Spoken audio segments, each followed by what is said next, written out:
Well, thanks for coming. I know you guys got to see the real talent up here moments ago with our anchor, Aaliyah. She's has a lot of priorities, a lot of other things going on, so she had to take off. But welcome. My name is Dalton Walker. I'm the ICT's managing editor.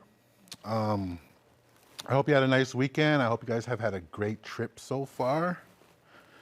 I was looking over the itinerary. I heard the group went down to the Tohono O'odham Nation. Is that true? Oh, that's going to be great. That's going to be a great experience. Why we wanted to do this now to give them some good prep. Well, the thing about with the O'odham, so I've been in Arizona, living in Arizona. I'm from Minnesota, but I've been here almost 8 years now. So I get a little more familiar with the local Native community. In the O'odham, where you guys are going tomorrow, the Tohono O'odham, they're the largest of 4 sister tribes. And they're down south by the border. And then you have the 3 others, which are the Gila River Indian Community and the Ak-Chin Indian Community and the Salt River. I want a little nugget with them. So this time of year is what they call a cactus fruit harvest season. And right now, a lot of the people from each community are going out and about in the desert, probably early in the morning because it's so hot, but they're doing their harvesting, which is this time of year. And it's connected to the water season, our monsoon season, which is supposed to be now. And in the past, the idea where these fruits would be harvest ready before the first rain, and it hasn't been happening the last few years, mostly because of the city's growth, climate change, a lot of factors. We have a reporter working on that type of story right now, and they're actually based in Tucson, which is south of here by the Tohono O'odham Nation. But I want to bring that up, kind of like factor it in, because Cronkite, we always acknowledge where we are, and being on ASU at the Cronkite building, we're on O'odham land. And Tohono O'odham, they're in the southern part of the state, and the O'odham people are basically all over us, if you can imagine. The closest group is the Salt River on the east side of the valley. They're the Salt River O'odham, if you can imagine, not to get you confusing. But we always like to acknowledge their presence, their ancestors, that this is their traditional lands. This is who's always been here before these buildings, before these roads. But with that said, I wanted to kind of start with a short video from Mark Trahant, our editor-at-large, former editor, and we'll play that real quick before we start getting into more details. Hi, I'm Mark Trahant, and I now have the title of editor-at-large at ICT. In some ways, my role will be more accurately described as sort of a founder. 5 years ago, ICT went dark. The staff was laid off. Everything was shut down. In fact, the pages were no longer updated. And many thought that would be that. And then a couple of funny things happened along the way. First, many of us got together and started having meetings and said, well, why not keep publishing until you find a new owner? And the people who owned it, the Oneida Indian Nation, declined to do that. They just shut it down. And second, we heard from a lot of readers who are demanding what's next. And so we started looking for some kind of incarnation. One of the things that really struck me about that time period was that every day people kept checking the site looking for what's new. And even though the site hadn't been updated and there was no new information, people continued to check it. But I think it's fair to say that the future was pretty cloudy. I wrote in my blog at the time, it's easy to take a look at any news organization and how things could be different. We think there are 100 ways that Indian country today could have made it. And it's just as true when I look at my own enterprises over the years. And I think if only we had more money, if only we had more funders, if only, and you can go down the list of what might work. I had no idea how quickly things would happen after that. The owners, the Oneida Indian Nation, donated the assets of ICT to the National Congress of American Indians. And with that donation, the Oneidas kind of gave the digital publication at least a prospect for a new future. I agreed to join in February of 2018, and a couple of things that kind of brought to the party immediately is, one, I wanted to think of ICT as a vehicle of Indian intelligence, that we would be covering the news, but would also be adding context and trying to change the narrative in a larger form. I also wanted to look forward to recruiting talented journalists and bringing people to an innovative news organization. There are a bunch of good things that came out of the hiatus, and I have to say that I was wrong about whether or not ICT should have kept publishing. It was probably good that we didn't, because it allowed us to reinvent from the beginning and do things very differently. It's pretty rare in the news industry. Most organizations are looking for budgets to cut and ways to innovate, but to do it on the cheap. And our start was with virtually nothing and have been in a building mode ever since. And I remember the one reason that we wanted to bring Indian Country Today back to life was to create opportunity for Native journalists. If you look at the efforts of so many of us over the years in diversity, and I was an executive with Hearst with Seattle PI and a couple of other newspapers, and we worked really hard to recruit people, but we weren't really moving the needle. And the one thing about ICT in our 5 years is that we have really moved the needle. In fact, Pew Research did a story in April, and they said of the 37 people covering tribal governments, 32 are affiliated with Indian Country Today, either as staff or freelance. So a little bit more about the landscape in 2018 rather, in March. I knew that we wanted to be a nonprofit. I knew that even though the National Congress of American Indians owned us, they really couldn't have anything to do with us. We didn't want, essentially, politicians deciding our future. So part of the deal with them hiring me was that we would have some semblance of independence. And as a nonprofit, we decided that we were going to be about service more than profit. And by service, I mean things like all of our content is free, other publications can use it. Like many of us, I grew up in the era of scoops, where you want to hang on to information and then reveal it at a certain point. And I think that's an old narrative. I think now the lesson is about collaboration and about making sure that society is informed rather than worrying about the exclusive and trying to own everything. So we still do that. A lot of tribal radio stations, for example, use the top of our newscast for their daily radio reports. Indian Country Today, and now branded as of today, it's ICTnews.org, is reaching about 800,000 people a month on our digital site. And we really have a goal of 1 million, and I think we'll get there in the next 6 months. Not that everything is perfect. I mean, we've had challenges. Fact is, we want to raise a lot more money to pay for writers. We really want to have a system that is fair, both to staff, for freelance, and I expect over time that'll grow. We've also come across a couple of exceptions. For example, in the digital age, there is a reverse paradigm, and that is longer stories do well. I remember one where we had a woman named Suzanne Harjo write us a piece, and it was 13,000 words. If you don't know treaties and sovereignty, you don't know history. Readership of that single piece was over 150,000 readers. And the extraordinary thing is that it was 8 minutes and 12 seconds, so it was really a great read. A couple of stats on readership. Most people read our work on their mobile device, about 70% on the phone, another 5% on tablets, and less than 25% on a personal computer. In case you're interested, the iPhone is by far the most common device that people read us. Our readership is young. Our number one cohort for demographic age group is 25 to 34, and it's about a quarter of our readership.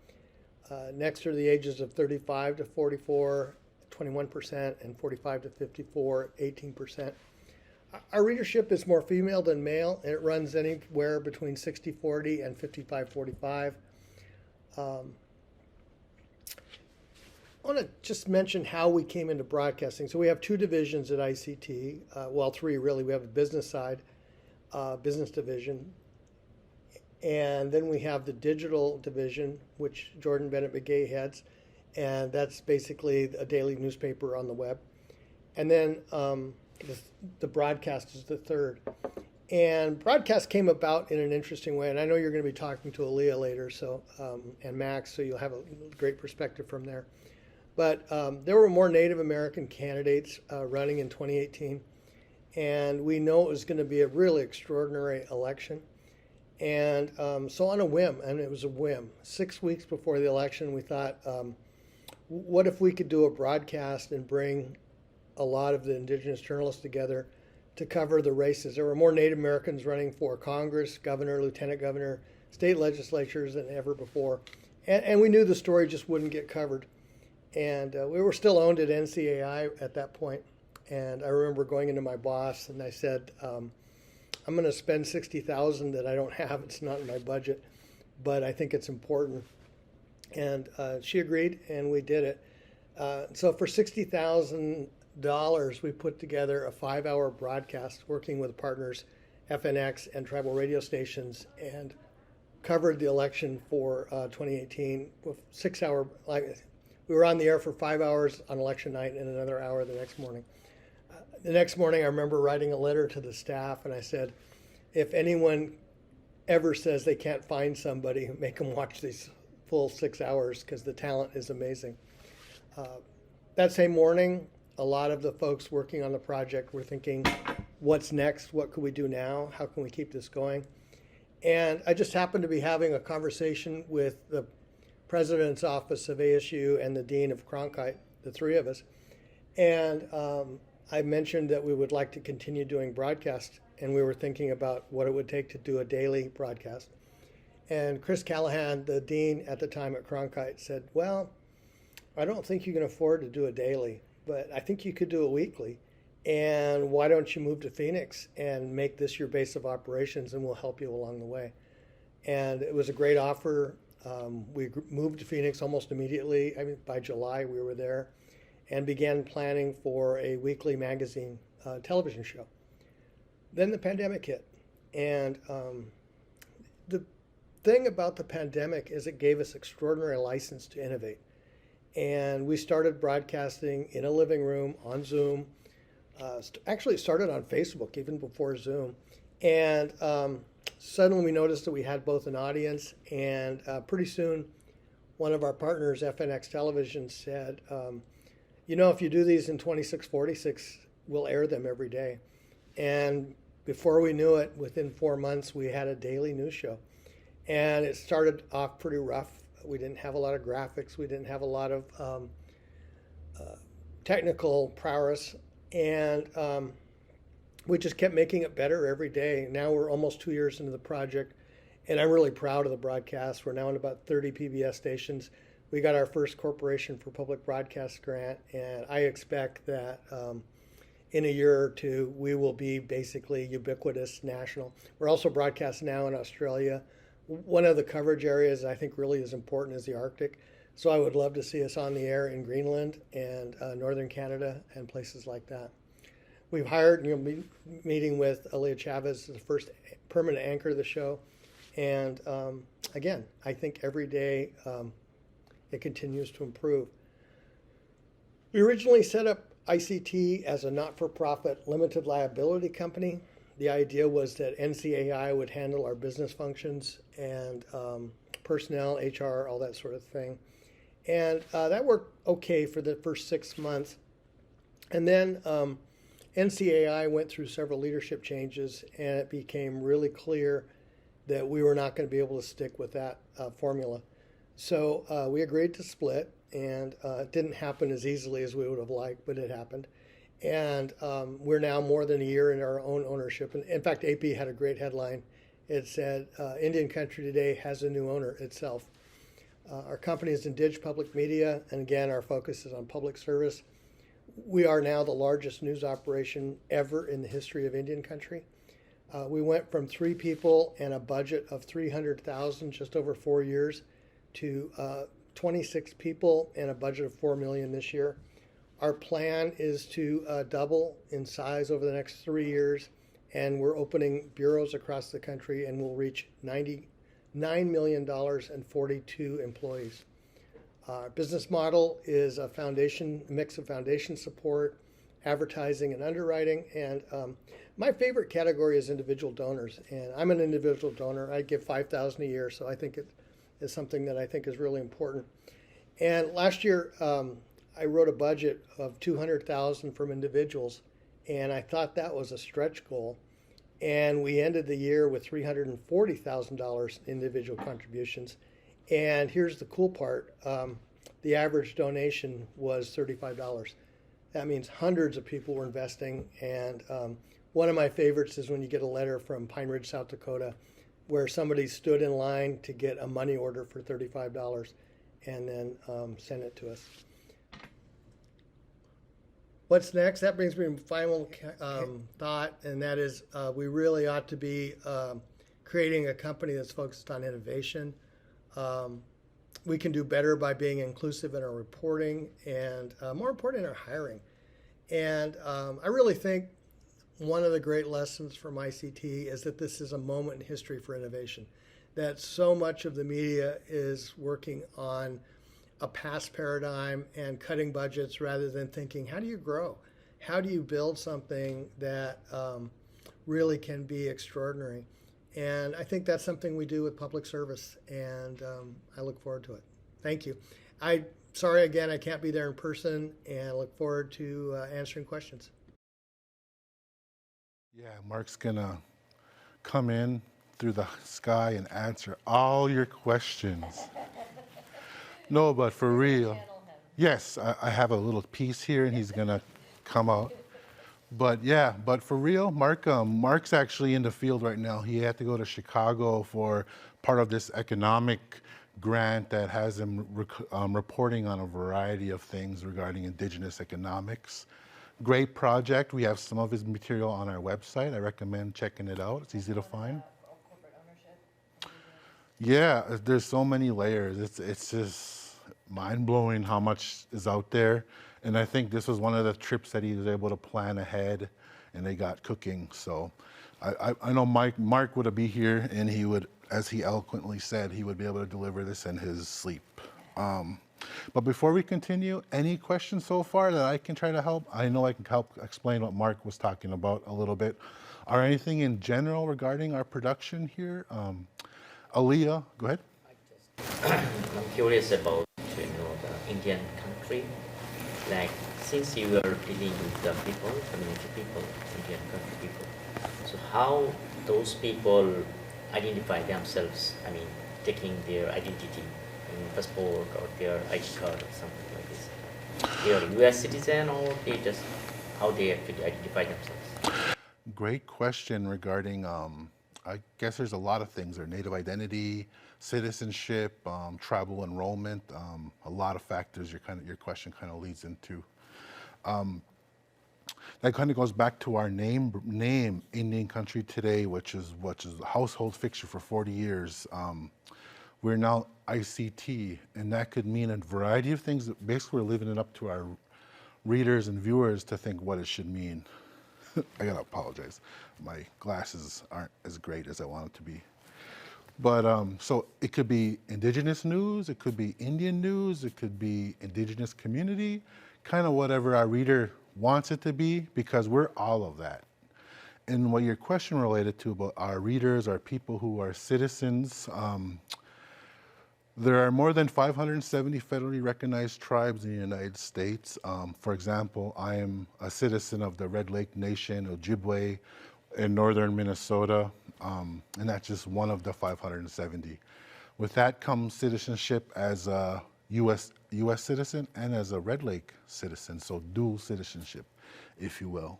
The way I identify myself to people, that I'm a Red Lake Nation, I'm a Red Lake Nation citizen. I'm a Red Laker, I'm Red Lake Anishinaabe, I'm a Ojibwe. That's kind of how I identify who I am. I'm also a U.S. citizen, so that people know I'm from the United States, that type of thing. But you got to factor in, so you have 575 ish federal recognized tribes, and each has their own group of people, and each likes to be identified in their specific way back to Indian country. So we've learned that a lot of our elders tend to reinforce the word Indian, American Indian. That's who they identify, that's how they identify, and that's just a part of being raised in that era, in those years of how you were identified. Now, younger people tend to relay their individual tribe or their traditional name. For example, I mentioned earlier, we're the Salt River Autumn. Tohono Autumn, who you're going to be visiting, they go by Tohono Autumn, which translates basically to desert people. Salt River, they go by Salt River Pima. Pima and Autumn is basically the same word, but Autumn is the traditional word they use identification. But Salt River people, I know they say Autumn all the time. It just happens that they're recognized as a Pima group. So there's a lot of little layers there. There's some people who just say they're native. Some people say they're indigenous. But the neat thing about that is that it's just so wide open, but it's also very inclusive. So does that help answer your question? Any other questions before we continue? Does everybody on your staff have a tribal Tribal what? identification? Is everyone enrolled in a tribe? Do they self-identify as native/indigenous? Well, ICT, we have basically we have a business, a digital, and a broadcast side, and majority, if not, I don't want to say 100% yet, but most of them are native person. They're either a citizen of a certain tribe, or they're a descendant of a tribal nation. So, what a descendant is somebody who identifies as a native person from the U.S., but federal guidelines or federal stipulations that the tribe has implemented. For example, like I'm enrolled with the Red Lake Nation because I have a certain amount of what their criteria is blood quantum. So I meet that so I can be there. But for example, say I didn't have enough, I would still say I'm from Red Lake because that's who I am. I grew up there, that's my grandpa, that's my ancestors lived there. But the stipulation for them to be enrolled, I had to meet a certain criteria. Not all tribes do blood quantum. Some just do descent, lineage, so it varies. So we have, most of the people that work for us are native and most are what you would consider enrolled. And there are also a lot of unrecognized tribes as well, right? So, because there too, like their criteria for getting federal recognition, and there are some tribes that have been fighting for. Yeah, that's easy to find. There's probably half dozen I can think of that are either state recognized or working to get federally recognized or working to get state recognized in individual states. And that's a lengthy process. It's going through the Interior Department on the federal level. The state level, I'm not quite sure who you would go through, but I imagine something similar. But it's a lengthy process to prove that. And but yeah, there are some. Arizona has 22 federally recognized tribes. I don't believe they have any state. Well, they are also recognized by the state, but state-only recognized tribes. Texas, Louisiana are a couple states come to mind that have state-only recognized tribes. Did that make sense? Okay, let me see. Any other questions? Getting beyond the ICT question, sorry. Oh, you're fine. ICT for this part. I prefer this to be more informal. Aaliyah and Mark could do this in their sleep. I'm more of the individual Zoom people. So this is sort of new to me, but I gotta get more familiar, and I actually enjoy it. And at the same time, I want to make sure you guys feel like you're involved or engaged, because I don't want to say something that you guys don't even understand, or maybe say something that you guys are so far beyond that type of thing. So if you have questions or comments, clarifications, let me know. They're usually not very shy about asking questions, so. Well, where I was kind of getting into, Mark touched on it regarding the state of indigenous journalism, specifically, I guess you would say in the United States. One term Native people tend to say is Turtle Island. That includes Mexico and Canada. If you look from afar, you can kind of see a turtle that represents the whole continent. So we refer to that when people mention, oh, we're on Turtle Island. You kind of automatically know what they're talking about when someone references that. And that's just more inclusive. Like, we know there's these borders, but at the same time, Native people have been here forever. So these borders did not always exist, these groups, these states, all this other things going on. But I want to touch on, Indian country today, a little bit about my background. I promise this is kind of coming full circle. But I mentioned where I'm from, I'm Red Lake. I started with ICT now a little more than, about 2.5 years, I would say. I came in as a reporter, and that's kind of my passion has always been telling stories, sharing stories, writing stories, multiple platforms, anything regarding speaking to people and being able to share that. And that was pretty fun. Like, I did that for roughly a year before I got promoted to a deputy managing editor, and now to my current position as managing editor. And that's kind of a goal for ICT. We want to have our staff come in. We want to give them the tools, the training, and the responsibility that if they want to move up in ICT, that's an option. Or if they want to take their tools beyond different places, we help prepare them to get to that point. So I've been here now 2.5 years. I love it. I'm based in Phoenix. Our newsroom is on the 5th floor. I actually don't even work in the newsroom. My team is on the digital side. As you know, we're in the broadcast studio, so our space downstairs tends to be more for the broadcast staff. I'll just be taking up space basically if I was there, because my team is scattered across the country, and it's a lot virtual talks, telephone calls, text messages, all that type of thing. We have people in Washington, D.C., Ohio, Montana, New Mexico. We even have a bureau in Alaska. So we have roughly a dozen staff kind of scattered, and it's kind of my job to make sure we're all coordinating, communicating on the same page of what's going on. Because one thing I like to stress, like, we're ICT, we want to cover Indigenous issues, but there's so much Native news out there that it's not even possible for our staff right now to cover everything. And that's good, because that means there's a lot of newsmakers, a lot of news items that connect to Native people, because that's kind of our core audience. We try to, anybody can read our content, and it's for people to learn, but our core audience is trying to get that Indigenous perspective and voices in there. Somebody have a question? Go ahead. I know that media is like a channel for marginal group or something for indigenous group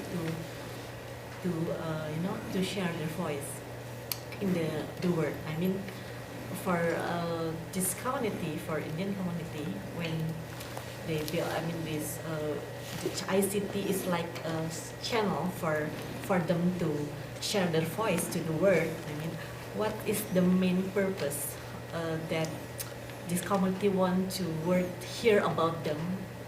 Well, they want to know about them better, about this community. I mean, the main purpose, what is the main issue or the main or something that this community want to everybody know better about them? Great question. And that's just a lot of layers to. I tend to think of it as, you mentioned a community aspect, what people want to know. And what we do is we're hoping to harness that type of information and bring it back to a more narrative, or in this case, a broadcast visual form for people to understand. Some of the issues that are constant, and there's always something, you also have to look at our federal government. We have a specific department called the Interior Department, who has key programs, key bureaus that affect Native people directly, like the Bureau of Indian Affairs, Bureau of Indian Education. So that stuff's always in the news, like how are they helping or how are they coordinating with tribes to get things done. So that's always news, there's always gonna be something there. And then on top of that, the interior is is basically the tribe's window to the Biden administration. I guess you can kind of consider it that. The interior cabinet leader is an indigenous woman from New Mexico, first time in history. Pretty neat when you think about it. But that's important just because she's bringing a perspective that just hasn't been there yet. And it's our job to cover what she's doing, even hold her accountable. It's not, we want to make sure whatever she's doing is affecting Native community and how it is and what's going on, all these type of things. So that's just one part. Other things are everyday stuff, schools, health, any type of topic you can think of, there's always something affecting Native communities. And we can just localize it. I like to say indigenize it. So if there's a topic out there, for example, even with guns, and the main topics is the Supreme Court, there were some huge decisions that came out the last couple of years that affect Native country directly. And that's the type of stuff that we're trying to get to our readers and let people know. Go ahead. I have a question. I want to know which is your relation with the mainstream media, with other media outlets? Because it seems that it's like an echo chamber. You do news, you do reporting only for kind of native. But maybe the other part of the population, whatever, Afro-Americans, white, maybe they don't know much about your concerns. So in this context, which is your relationship? Or have you any collaboration with other mainstream media? Because I never seen, for example, as much as I follow, for example, CNN, never seen a native reporting or never. I can see like for Afro-Americans so much, but so I believe that it is important to collaborate with other mainstream medias because then it's like a circle, you know, just you do your news for you express your concerns in the media, but they are just for some people. So I believe that, I don't know, the other people don't know much about the Indian or the native problems, issue, main concerns. So in this context, do you collaborate with other mainstream media?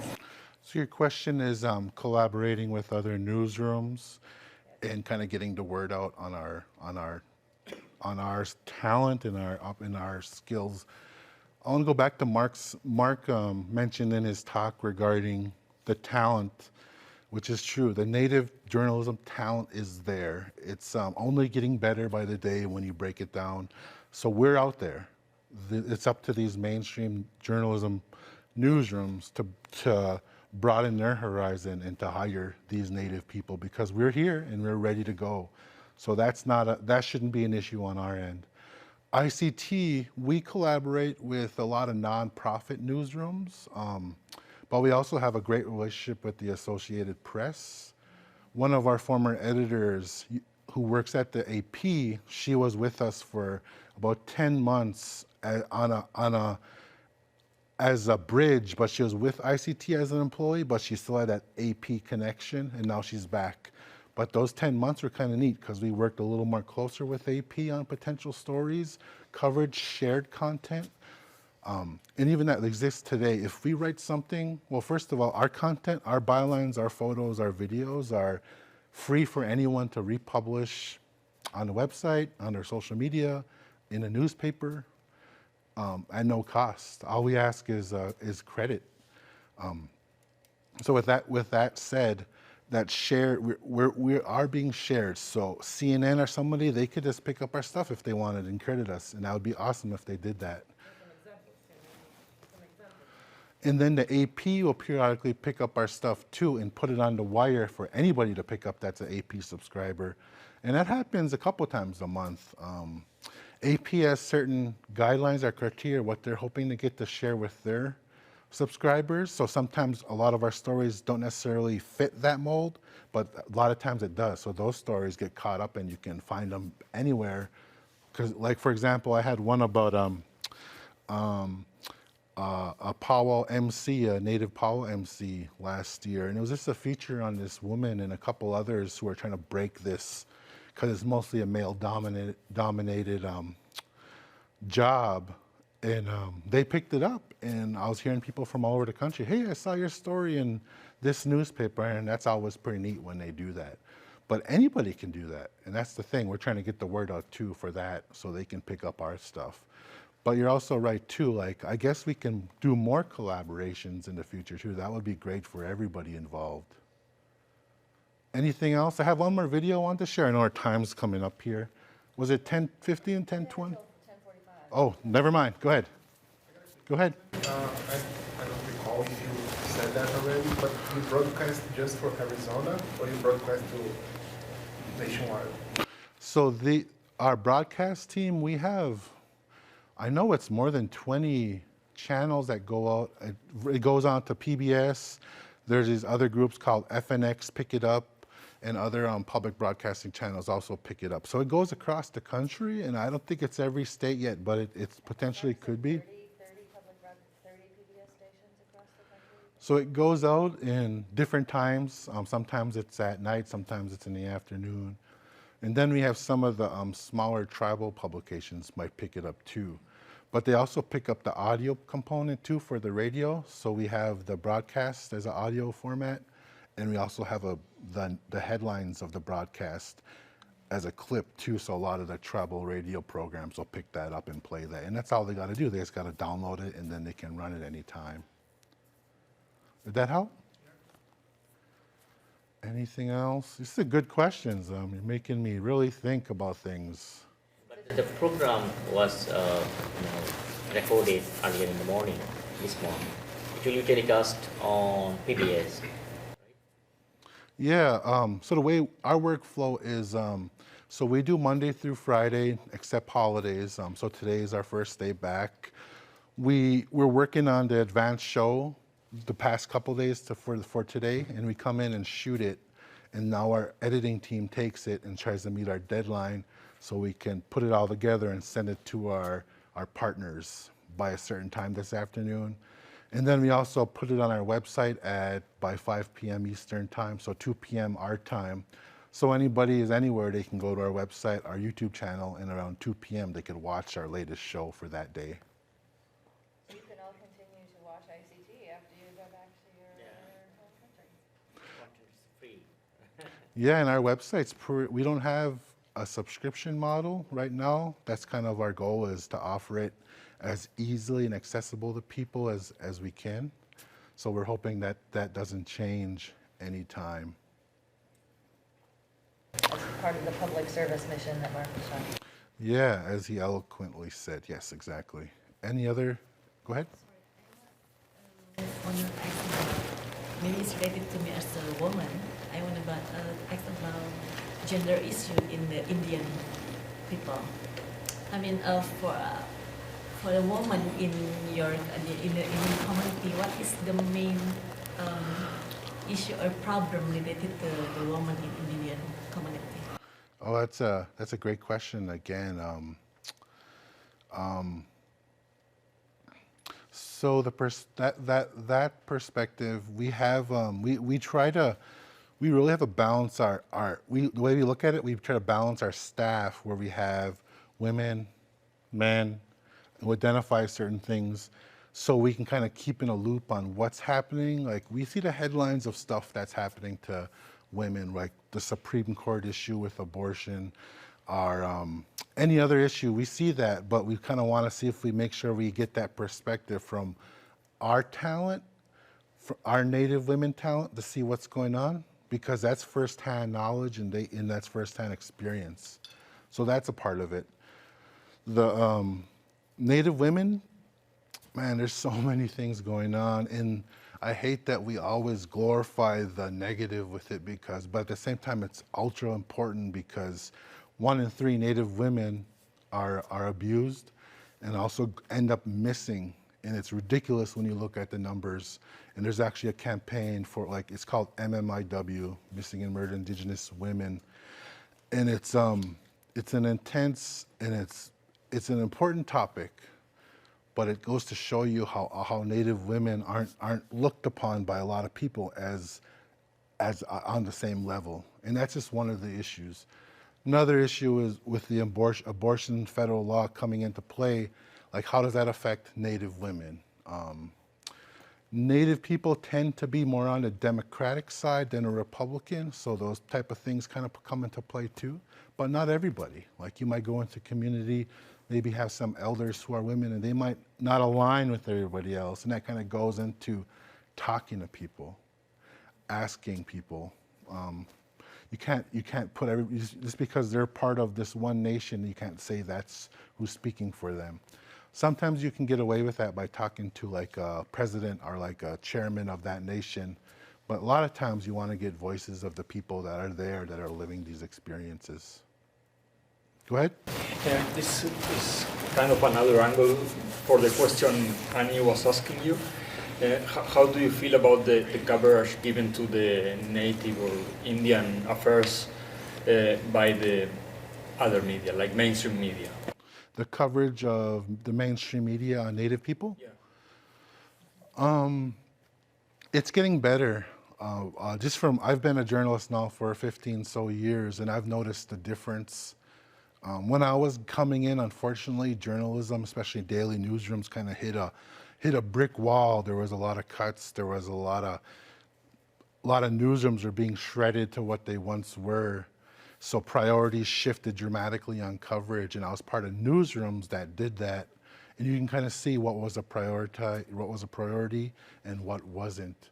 Thankfully, things are kind of coming back, and thankfully, some newsrooms have created beats.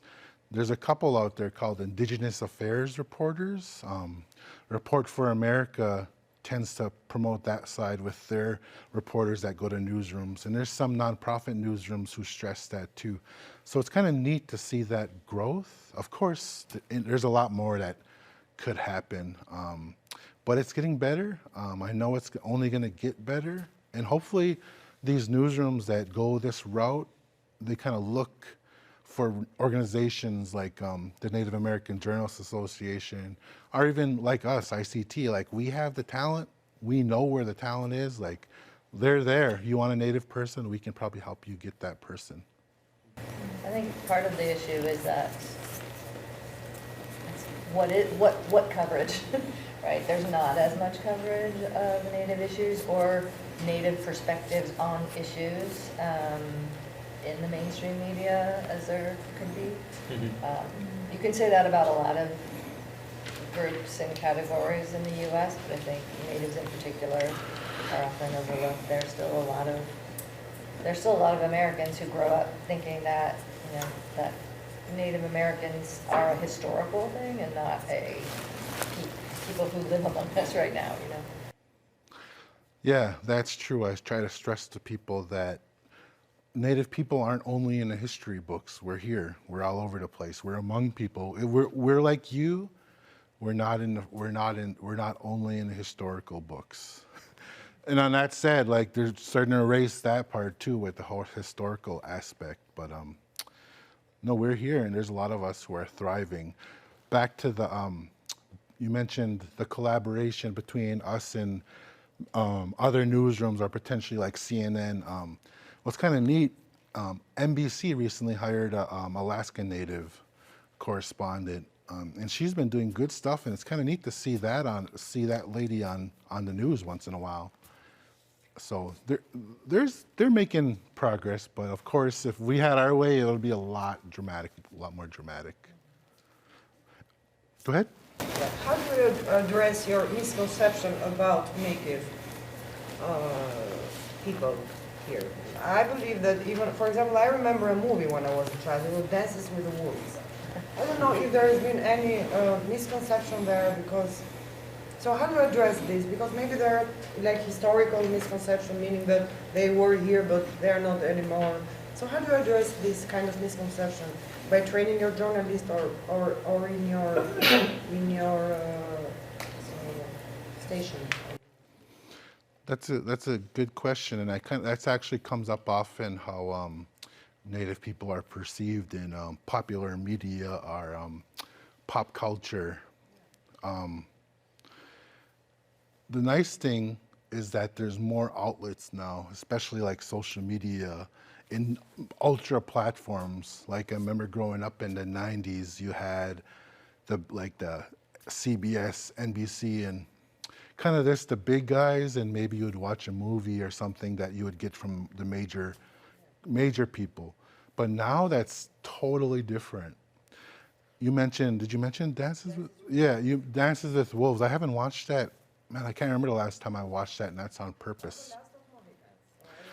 That one too. Like I've watched them enough where I remember the premise of them, and the idea of them being like a historical drama or however you put it.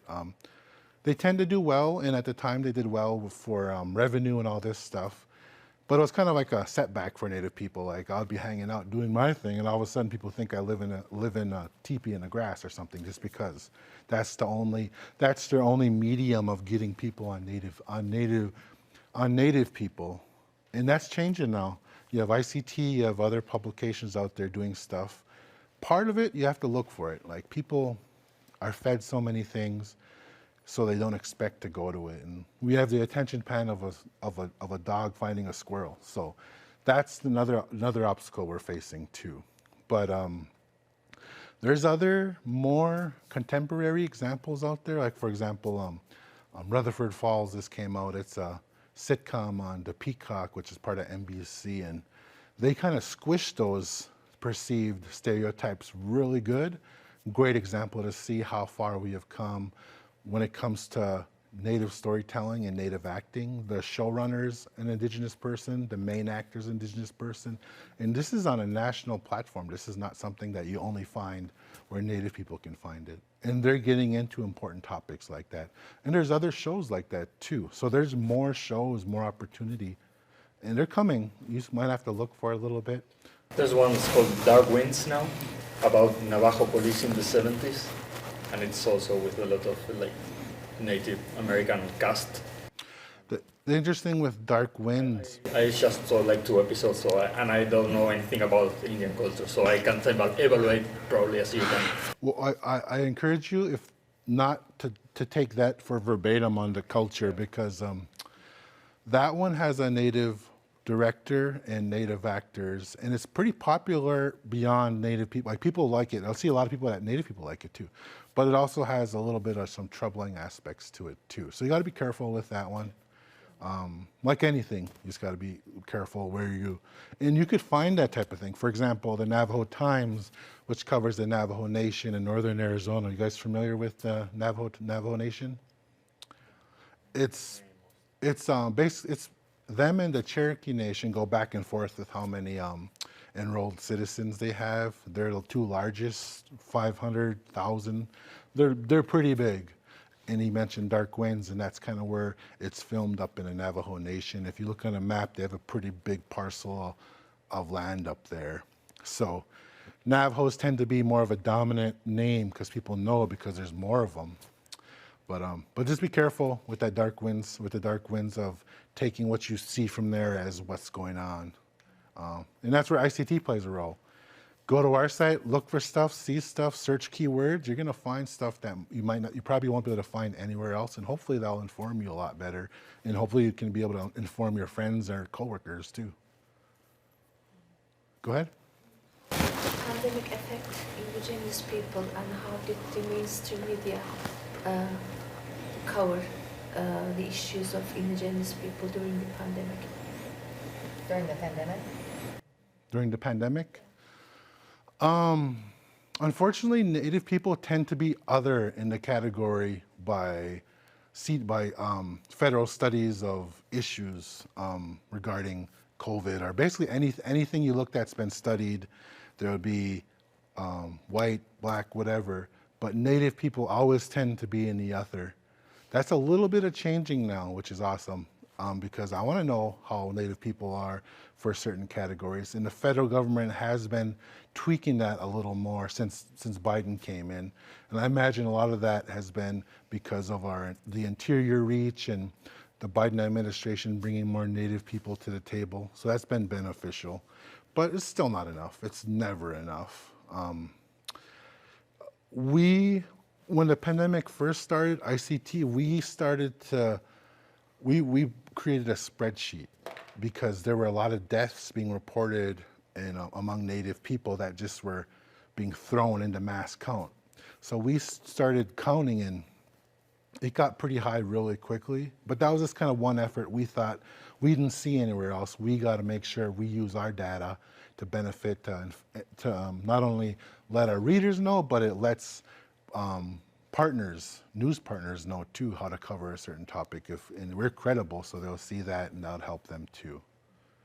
But big. Making a wild guess about how many people are drawing one of the things they say, oh, well, according to ICT, who's an authoritative resource. Yes, but a lot of work needs to be done. Go ahead. Do you have any interest in doing coverage and collaborations with other indigenous from around the Americas, from South America, for example? I'd love to. I'd love to dabble. I would love to get more news regarding anything in Mexico, the South America, anywhere like that type of thing. I want to. It's just that our capacity is not there yet. But I'm definitely interested in that, and I think that's just another step as we continue to grow. Hopefully, in the next few years, we'll have more of a presence regarding the many indigenous cultures down in South America or even Middle Mexico are the islands. For example, if there were a group of people in Brazil or from Brazil, and they could produce content, you could put on ICT. We have a freelance editor who works with reporters just like that. We're building that network. Right now, really any of our South America indigenous coverage is very limited, and that's through the Associated Press. We'll pick up their work because our relationship with them, we have that partnership. And they do some stuff, but they can't do everything. If we had people on the ground that we trusted and who we could rely on them for turning great articles in, like that'd be something we'd always be willing to listen to. And we have a freelance editor who coordinates that.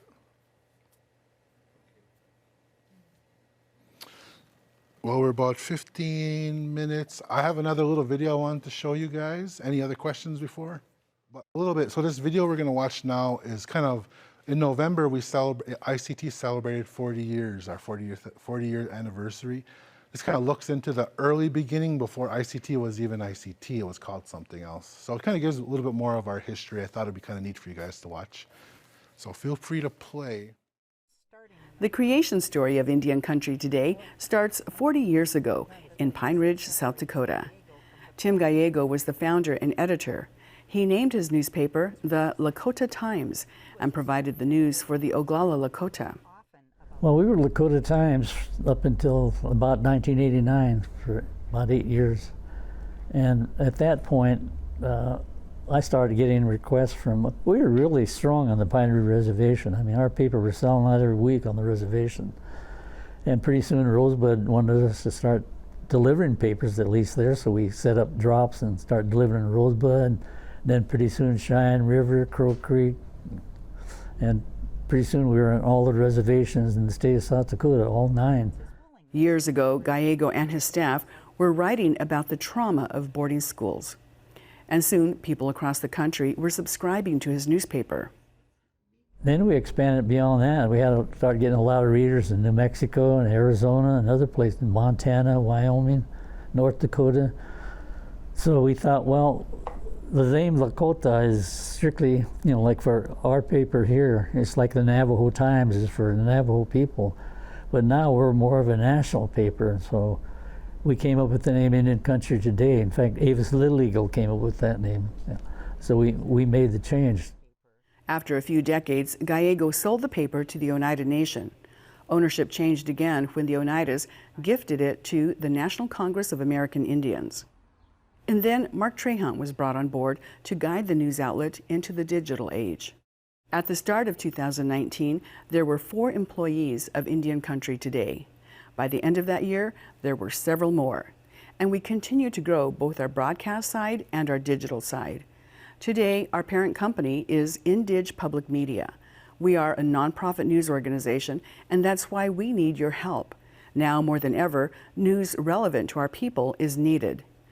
Indian Country Today launched a weekday newscast at the start of the pandemic to keep tribal leaders and citizens informed about the coronavirus. This is the country's first television newscast produced by an all-Indigenous news staff. And despite the pandemic, we continue to grow, both in our staffing and our reporting.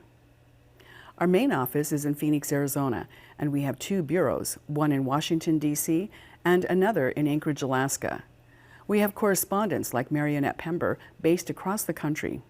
She's traveled to Minnesota to cover land defenders and to the homelands of the Meskwaki Indians in Tama, Iowa, to cover the country's only caucus held on sovereign Indian land.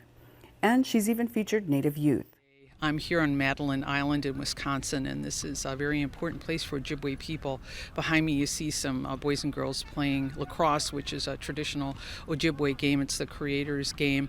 And I'm here covering a number of events, demonstrations of Ojibwe art and crafts and traditional teachings.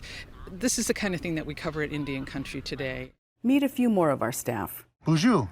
My name is Dalton Walker. I'm the Deputy Managing Editor for Indian Country Today.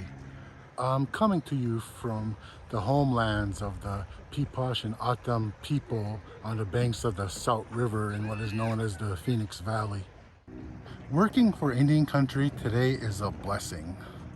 Each day we get to report on issues that matter to you, to me, to all Native people and beyond. Miigwech. Hi, my name is Caitlin Onawa Boycell. I am one of the producers and reporters for our TV broadcast team. I travel all over the United States. I've covered stories from Nebraska to Wisconsin, and even down in Oklahoma, where I'm actually from. One of my favorite memories is getting to go ice fishing up at the Potawatomi tribe up in Wisconsin, where I met a guide. His name was Ryan Alloway, and he took us out ice fishing. And I think the biggest thing that I saw was the community. Caitlin also reported on a first responder in Oklahoma who donates his art to help other first responders. And she also spoke to the first Native American astronaut, John Harrington, about what it's like to quarantine in space. Our staff is committed to bringing you these stories from Indian Country, and we need your help. Hi, I'm Shirley Snavy, Vice President of Broadcasting for ICT, and I am really grateful to be able to bring you stories like this. The statue behind me is Suzanne LaFlash Peacock. She was the very first Native American doctor, man or woman. And she was on the Omaha Reservation and did amazing things for Native people. And we want to share these stories with you, and we can do that with your help. Please take some time to make a donation to IndianCountryToday.com. Thank you. Supporting ICT is important because having informed communities reinforces tribal sovereignty. We want to help educate people about Indian Country, our people, our issues, and our victories. Indigenous journalists hold newsmakers accountable and are the best defense against inaccurate portrayals. Thank you for your support. You can see the passion for our work runs deep, and in the early case of Mark Trahant, the bug for news started at a young age. When I was about 8 or 9 years old, and I don't know exactly when, I had a cartoon crayon newspaper that I delivered around the neighborhood. I do remember it was called The Sun, but I don't remember what kind of stories were in it or what I did other than with crayons. He says both his father and grandfather loved to read and instilled that love in him. I like the idea of being able to pick up different newspapers and seeing how the world was covered differently we used to get the Idaho State Journal and the Blackfoot Morning News and sometimes the Salt Lake Tribune, so we saw kind of a different variety of views. In addition to the crayon newspaper, a tour of the Idaho Falls Post-Register when I was in Cub Scouts. And I remember asking the editor what it would take to get a tribal member on the front page.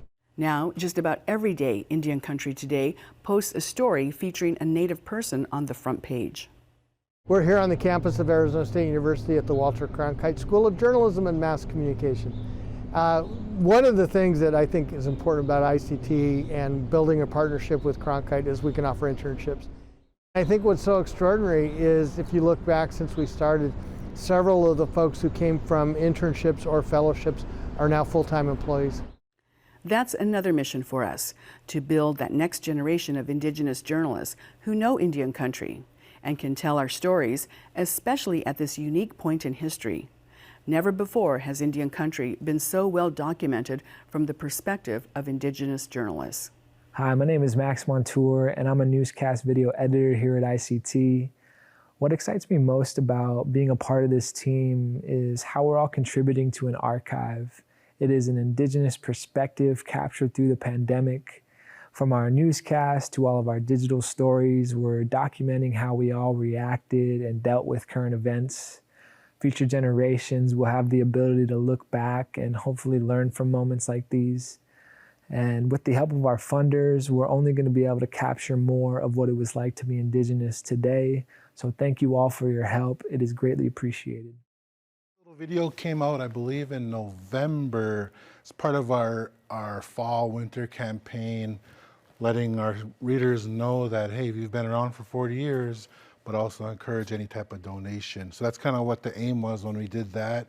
And it kind of gives you a little history about where we are, where we want to go, and kind of what's happening. Can you talk a little bit more about the relationship between ICT and the school?